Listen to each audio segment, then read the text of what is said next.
گھر کے اندر بربادی ہے. گھر کو دشت کو دیکھ کے گھر یاد آیا جو غالب نے کہا تھا, وہ گھروں کا حال بنا ہوا ہے. تو گھر تو سکون کی آماج گاہ ہے, گھر تو راحت کدے ہے, راحت کی جگہ ہے.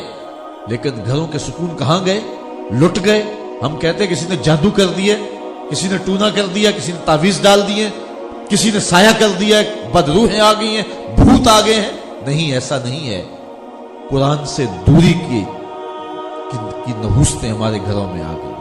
آج ہمارے گھروں کے اندر جو ہے وہ انڈین گیت ہیں, ہمارے گھروں کے اندر جو ہے میوزک کی دھنیں ہیں, پاپ میوزک کی صدائیں ہیں, قرآن کے نغمے نہیں ہے. اس لیے برکتیں روٹ گئی ہیں. اور پھر ہوتا کیا ہے, ہر بندے نے ایک پیر رکھا ہوا ہے, وہ جو جادو ٹونے کرنے والے, ہر بندے کا کوئی نہ کوئی, اور سے تعویذ لینے. عورتیں تو چلی اتوار کے اتوار بھاگی رہتی جی ہمارے گھر میں, سر درد بھی ہو تو گھبرا جاتی ہیں کسی نے کچھ کیا ہوا.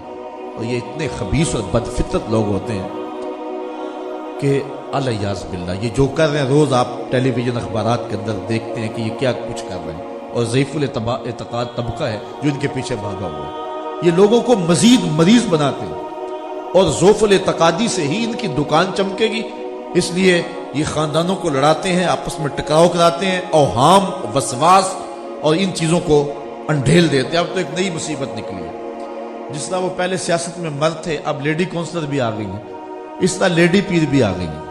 وہ کئی بیبیاں ہیں, وہ کہتی ہیں یہ ہمارے اندر غوث پاک حاضر ہوتے ہیں, بستیوں میں, شہروں میں, محلوں میں. ایک کہتی ہے میرے اندر بابا فرید حاضر ہوتے ہیں. ایک بولی میرے میں حضرت سلطان باؤ حاضر ہوتے ہیں. اور بدھو بنایا شوہر کو بھی اور آدھے محلے کو بھی. میں سادے لفظوں میں کہتا ہوں, حضرت غوث اعظم کو اتنا بھی نہیں پتا کہ غیر محرم میں حاضر نہیں ہوا جاتا. حضرت بابا فرید کو اتنا مسئلہ بھی نہیں آتا کہ غیر محرم عورت میں نہیں جانا. یہ جھوٹ, مکر, دجل, فریب, فراڈ, اور قوم ہے کس کے پیچھے لگی ہے جی ہمارے گھر میں ہو گیا, فلاں نے کیا. وہ چند لمحوں کے لیے کچھ دے دیں گے, بندے کو نفسیاتی طور پر سکون مل جائے گا, ٹھیک ہے میرا علاج ہو گیا, حالانکہ کچھ بھی نہیں. تو یہ عجیب ایک صورتحال بنی ہے. قرآن کو اپنے گھر میں داخل کریں.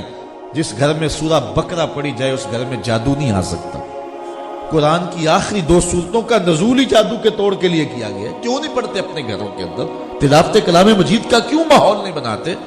یہ کیوں اپنے گھروں کے اندر اجالے پیدا نہیں کرتے؟ اتنی بڑی روشنی کے ہوتے ہوئے ان بد نصیبوں کے پاس ہم کیوں جاتے ہیں؟ جو لوگ کالے کو پیلے علم, وہ علم بھی کبھی کالا ہوا ہے. لوگ کہتے ہیں یہ کالا علم ہے. علم تو نور ہے, العلم نور.